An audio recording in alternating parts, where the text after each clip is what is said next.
आरिफ मोहम्मद खान को हाथ जोड़कर माफी मांगनी पड़ेगी, तब तक समाज ये बख्शेगा नहीं। भंते विनयाचार्य जी की जो गिरफ्तारी है वो निश्चित रूप से पूरी तरह से गलत है। सरकार की गुंडागर्दी चल रही है और अगर कोई जज जरा सा भी अपनी अकल पर जोर दे, बुद्धि पर जोर दे, तो उस एफआईआर को ही 1 मिनट में खत्म कर सकता है। लेकिन जुडिशरी कैसे काम करती है हम सबको मालूम है। ये उन लोगों का षड्यंत्र है जो महाबोधि विहार को अपने कब्जे में रखना चाहते हैं।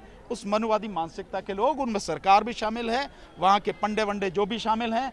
अभी यहाँ कहा कि हमारे वर्तमान चीफ जस्टिस बुद्धिस्ट हैं, तो अब उन्होंने बोला तो इससे बढ़िया कौन सा मामला होगा। मुस्लिम समाज की बाबरी मस्जिद को तोड़ के, कानून के विरुद्ध जाके, संविधान के विरुद्ध जाके, न्याय का नाम लेकर अन्याय करते हुए वहां राम मंदिर बना सकते हैं। जिस लक्ष्य को लेकर चले थे उस लक्ष्य तक नहीं पहुंचे। और इसमें बहुत बड़ी जो कमी रही है, जो लोग आंदोलन को लेकर चल रहे थे, सबसे बड़ी भूमिका उन लोगों की है जिसकी वजह से आंदोलन सफल नहीं हो सका। आज हम वहीं की वहीं खड़े हैं। तो अब ये जो मीटिंग हुई है यहाँ पे, आज जो जंतर मंतर पर ये प्रदर्शन हुआ है, धरना हुआ है, ये प्रदर्शन इस विषय में हुआ कि 12 मई को बोध गया में महाबोधि विहार पर बुद्ध पूर्णिमा के दिन बिहार के जो गवर्नर है आरिफ मोहम्मद खान, उसने वहां जाके पंडों के साथ में मिलकर जो पूजा की है हिंदू धर्म के हिसाब जी, वो सबसे ज्यादा आपत्तिजनक है। मतलब एक तो वो गवर्नर है, संवैधानिक पद है, संविधान के अनुसार संविधान की शपथ ली, उसे इतनी तमीज तो होनी चाहिए कि संविधान ने हर किसी को अपने धर्म का पालन करने का अधिकार दिया है और किसी के धर्म में कोई हस्तक्षेप ना करे। ये पूरी व्यवस्था संविधान के अनुसार है, अनुच्छेद 25 से लेकर 28 तक की सारी व्यवस्था, और ये मूल अधिकार है, ये फंडामेंटल राइट्स है। और गवर्नर होते हुए वो संविधान का अपमान कर रहा है, संविधान को धता बता रहा है और मूल अधिकारों का उल्लंघन कर रहा है। ये जो घिनौना काम उसने किया है पंडों के साथ में मिलकर, ये किसी हालत में बर्दाश्त नहीं किया जाएगा। इसका निश्चित रूप से आरिफ मोहम्मद खान को सबक सिखाया जाएगा, ये इस बात के लिए। और हम बहुत कड़े शब्दों में इस बात की भर्त्सना करते हैं और इस बात का आरिफ मोहम्मद खान को हाथ जोड़कर माफी मांगनी पड़ेगी, तब तक समाज ये बख्शेगा नहीं उसे। ये स्थिति है, ये इस बात के लिए आंदोलन हुआ है। दूसरी जो स्थिति है, कल और परसों 2 दिन मीटिंग होगी, सारी समस्याओं को किस तरह से हैंडल किया जाए उसके विषय में रणनीति बनाई जाए। सर, भंते विनयाचार्य की गिरफ्तारी को लेकर आप लोग क्या कहेंगे? कई दिन से वो लगातार गिरफ्त में है। नहीं, भंते विनयाचार्य जी की जो गिरफ्तारी है वो निश्चित रूप से पूरी तरह से गलत है, पूरी तरह से अवैध है। लेकिन सरकार की गुंडागर्दी चल रही है और जो लोग इस आंदोलन को लेकर चल रहे थे, अपने आप नेता बने हुए थे, उन लोगों ने सरकार के साथ में मिलके भंते विनयाचार्य के साथ में ये सब कुछ किया है। मुझे इसे कहने में कोई झिझक नहीं है, कोई शक नहीं है, क्योंकि अगर उस एफआईआर को अगर आप पढ़ लेंगे ध्यान से, जब उस एफआईआर को पढ़ेंगे तो आपको पता लग जाएगा कि बिल्कुल झूठी एफआईआर है, पूरी प्लान करके वो बनाई गई है। और अगर कोई जज जरा सा भी अपनी अकल पर जोर दे, बुद्धि पर जोर दे, तो उस एफआईआर को ही 1 मिनट में खत्म कर सकता है। लेकिन जुडिशरी कैसे काम करती है हम सबको मालूम है। अगर इतने दिन तक भी भंते विनयाचार्य जी की जमानत नहीं हो पा रही, और अभी जैसे बताया श्रद्धेय भिक्षुणी जी ने जो बताया कि 29 तारीख से ऑर्डर नहीं किया, जज ने अगर ऑर्डर नहीं किया, और वो जो उनका कहना अगर बिल्कुल सही है, तो आज तारीख 5 होगी, आप इसी को लगा लगी। बेल के ऑर्डर तो ऐसे होते हैं, इधर सुनी और इधर ऑर्डर, इतनी देर का काम होता है बेल में, और ज़्यादा देर का काम नहीं है। और अभी तक नहीं हुआ तो कहीं ना कहीं ये पूरी तरह से सिद्ध हो जाता है कि ये सरकारी षड्यंत्र है, ये उन लोगों का षड्यंत्र है जो महाबोधि विहार को अपने कब्जे में रखना चाहते हैं। उस मनुवादी मानसिकता के लोग, उनमें सरकार भी शामिल है, वहाँ के पंडे वंडे जो भी शामिल हैं, और जो ये इतने भी लोग हैं, और साथ में वो जो लोग इस महाबोधि विहार मुक्ति का आंदोलन लेके चल रहे थे, वो भी लोग इसमें शामिल हैं।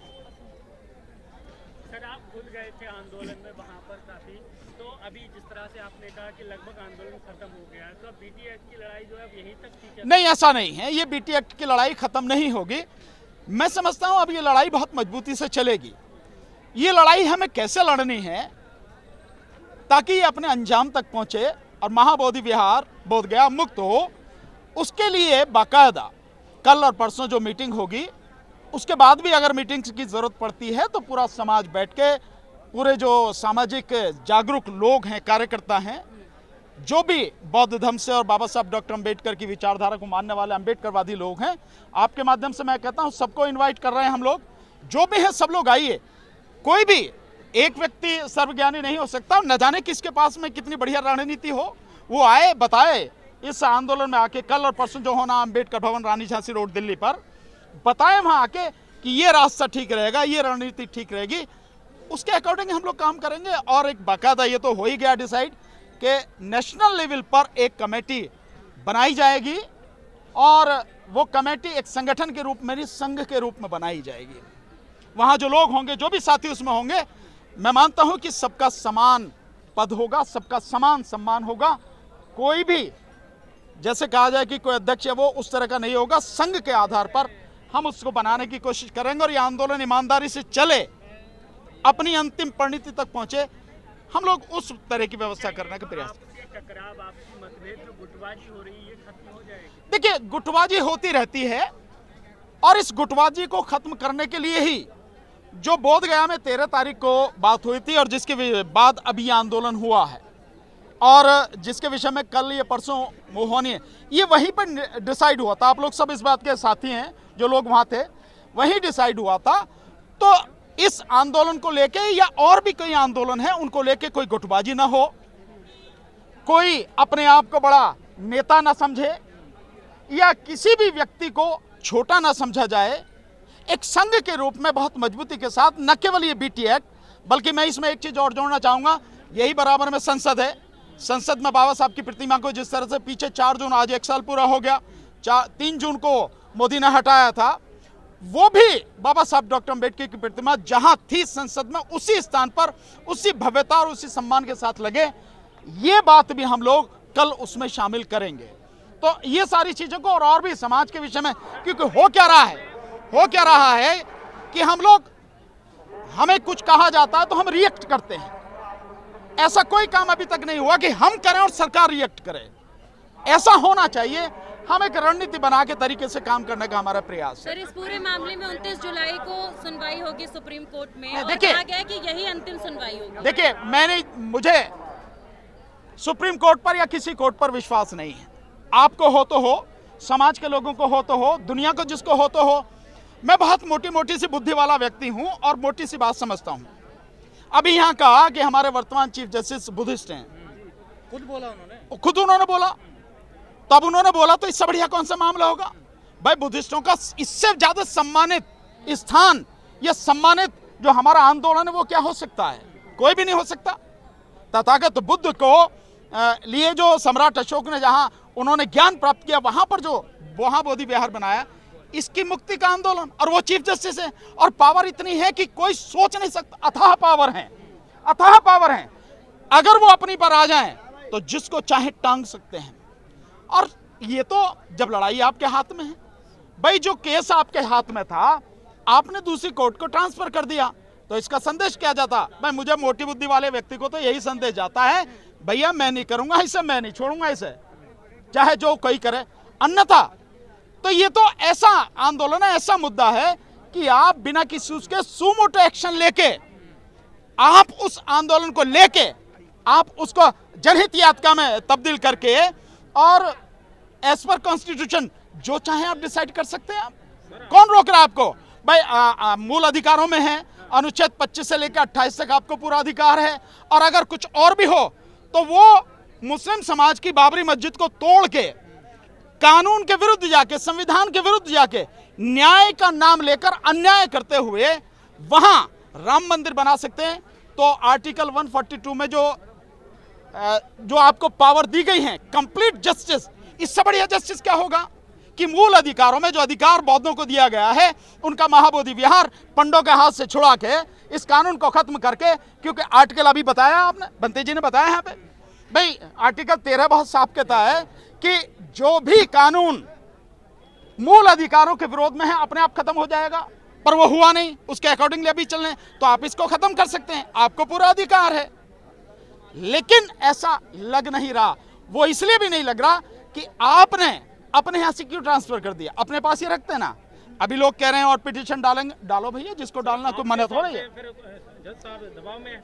मैं ये तो आप जज साहब से पूछना, जज साहब दबाव में या कायम है, मैं तो अपनी बात बता रहा हूँ। एक तरफ बिहार के चुनाव क्या चुनाव से क्या फर्क पड़ता है, चुनाव से क्या फर्क पड़ता है? चुनाव है तो इससे बढ़िया मौका कौन सा होगा? इससे बढ़िया मौका किसी को नहीं मिल सकता। इतना बड़ा आंदोलन खड़ा किया जाए कि सरकार दबाव में आवे, केंद्र सरकार भी और राज्य सरकार भी दबाव में आवे। भाई चुनाव तो दबाव का समय होता है, इससे बढ़िया कौन सा समय? तो हम सब लोगों को इन सारी चीजों को देखते हुए हम लोग कल चर्चा करेंगे, देखेंगे क्या रणनीति बनी तो उसके हिसाब से काम करेंगे। ग्वालियर में जो विधायक चल रहा है आंदोलन, क्या कहेंगे ग्वालियर में? नहीं बढ़िया है भाई, अगर मनु की मूर्ति लग सकती है वहां राजस्थान में, उस व्यक्ति की जिसने इस धरती की मानवता को अपमानित किया है, मनु ने, जो ऊंच नीच पर आधारित एक व्यवस्था देता है, जो महिलाओं को पूरी तरह से अधिकार विहीन करता है, ऐसे नकारा, ऐसे घटिया व्यक्ति की मूर्ति अगर राजस्थान हाईकोर्ट में लग सकती है तो बाबा साहब डॉक्टर अंबेडकर तो न्याय के एक प्रतीक हैं। न्याय, स्वतंत्रता, समता, भाईचारा उसकी एक जीती जागती मिसाल है। संविधान के रचयिता हैं, उनकी मूर्ति लगने में क्या दिक्कत है? लगनी चाहिए। उनकी मूर्ति होनी नहीं चाहिए सर वहाँ पे। किसकी मूर्ति? मनु की मूर्ति कहाँ होनी है? हाँ मैं तो कह रहा हूँ नहीं होनी चाहिए, पर अगर वो लगी हुई है तो बाबा साहब की क्यों नहीं लग सकती? बिल्कुल लगनी चाहिए। तुम सारे के सारे मिलकर आंदोलन करो कि मनु की मूर्ति हटाओ वहां से। दस्तक की आपसे गुजारिश है कि अगर इसको बचाना चाहते हैं तो नेशनल दस्तक को सब्सक्राइब करने के लिए रेड कलर के सब्सक्राइब बटन को दबाएं, फिर बेल आइकन की घंटी दबाएं। नेशनल दस्तक को बचाने के लिए बहुत जरूरी है कि हर खबर को शेयर करें, लाइक करें, कमेंट जरूर करें।